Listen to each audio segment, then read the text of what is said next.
Quando a Sony anunciou o PS Portal, eu olhei e pensei, isso é sério? Um portátil que não roda nada sozinho? Para mim, era o produto mais sem sentido que a Sony já tinha feito. Mas depois de pesquisar mais, ver outras opiniões e entender o propósito dele, eu percebi que talvez eu estivesse errado.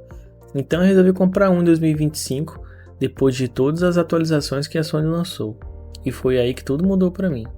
Depois de 6 meses usando ele, eu entendi o que a Sony realmente quer com esse aparelho e hoje ele é meu acessório favorito do PS5 e de longe. O motivo dele existir muda completamente a forma como a gente enxerga o PlayStation hoje. E o mais curioso é que quase ninguém percebeu isso ainda. O PS Portal pode ser o produto mais injustiçado da Sony. E nesse vídeo eu vou te mostrar o que realmente dá para fazer com ele, o que não dá e por que esse aparelho pode ser o começo de algo muito maior do que parece. Dito isso, já deixa o seu like, se inscreva no canal e bora pro vídeo. Quando ele foi anunciado, muita gente achou que era o novo PS Vita, um portátil da nova geração. Só que logo veio a decepção, ele não roda nada sozinho. É basicamente uma tela que espelha seu PS5 via Remote Play. E para muita gente isso matou o produto antes mesmo dele sair. Mas será que a gente não está julgando ele errado? Porque o PS Portal não foi feito para competir nem com o Switch e nem com o Steam Deck, por exemplo.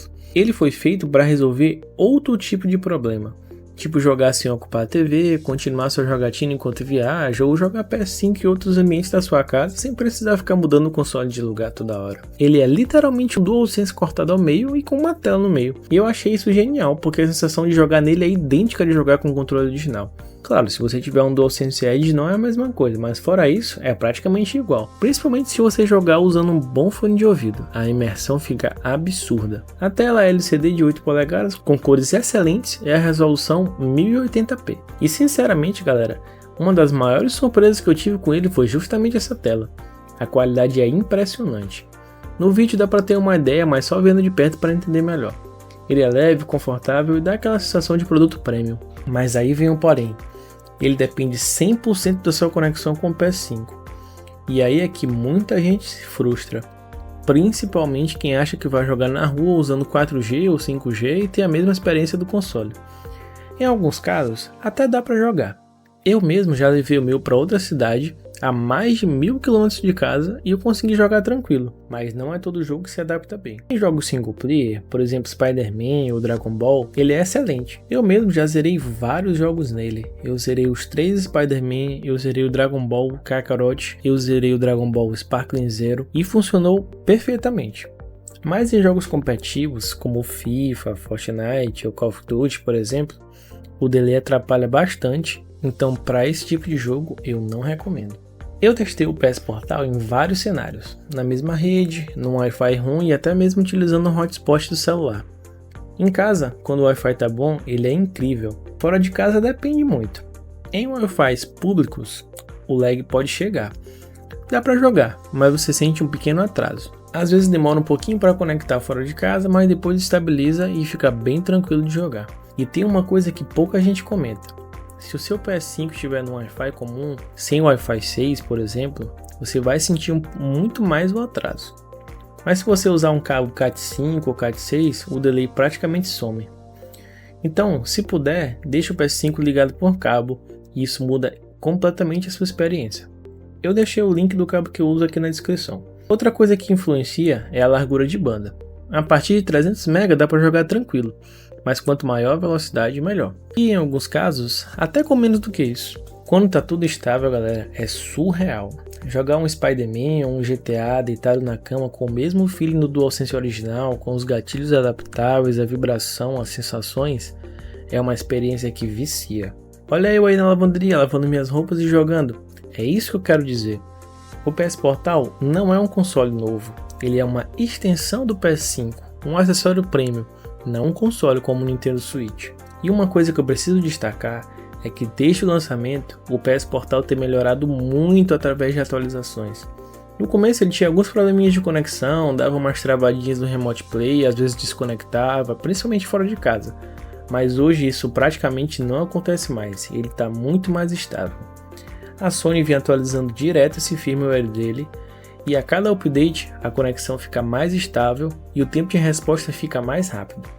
Dá para sentir que o delay diminuiu, A reconexão está bem mais ágil e até mesmo a imagem eu notei que ficou um pouquinho melhor.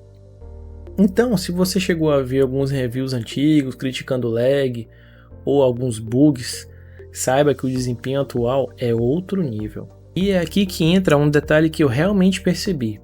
A Sony não quer te vender um novo console, ela quer te manter dentro do ecossistema PlayStation o tempo todo. E o PS Portal é um grande passo para isso. Primeiro veio o Remote Play, que você pode usar o seu celular ou o seu computador para jogar o seu PlayStation. Depois veio o Portal e agora está chegando o PS Plus com streaming, que infelizmente ainda não está disponível aqui no Brasil. E tudo aponta para um futuro que você vai poder jogar PlayStation de qualquer lugar, mesmo sem ter o console, como acontece hoje no Xbox xCloud. E o Portal é o grande teste para isso. O teste para ver se o público aceita jogar via nuvem, mantendo a mesma sensação do controle DualSense. E sabe o mais curioso? Ele muda completamente o jeito de jogar, deitado, no sofá ou enquanto alguém usa a TV. E eu acho isso simplesmente incrível. É claro, ele tem limitações, o preço é alto para algo que depende do PS5 e não roda nada sozinho. E se sua internet não for boa, esquece, a experiência desaba. Mas para quem já tem um PS5 e quer jogar longe da TV, ele é o melhor dispositivo possível. A tela é ótima, o áudio é ótimo, o conforto dele te surpreende, a imersão é incrível, ele é leve, a bateria aguenta bem, dá para jogar entre 3 e 4 horas sem te deixar na mão, dá para jogar deitado, tranquilo, e se você vai levar ele para todo lado como eu faço, uma boa case é obrigatória. É bom para proteger, guardar os seus cabos e levar na mochila. A que eu uso é essa aqui. Vou deixar o link aqui na descrição caso você queira dar uma olhadinha. Então sim, galera, ele é limitado, caro e não é para todo mundo. Mas para quem vive dentro do ecossistema PlayStation, ele é genial. Se você quer uma forma mais cômoda de jogar o PS5, levar ele para vários lugares sem precisar desconectar fios ou mudar o console de lugar, o PS Portal é perfeito para você. Mas se você quer jogar títulos competitivos online, buscando experiência 100% do PS5, aí eu já não recomendo e eu acho que ele não é o ideal. Depois de 6 meses com ele, posso dizer para vocês, o PS Portal não é perfeito, mas é o produto da Sony que mais me surpreendeu nos últimos anos. E você, o que acha? Já tem um PS Portal ou está pensando em comprar um? Comenta aqui embaixo, me diz o que você achou e se você teria um desses. E se esse vídeo te ajudou de alguma forma, se você curte esse conteúdo, deixe seu like porque isso ajuda demais o canal e se inscreva para não perder os próximos vídeos. Muito obrigado por assistir esse vídeo até aqui e até a próxima.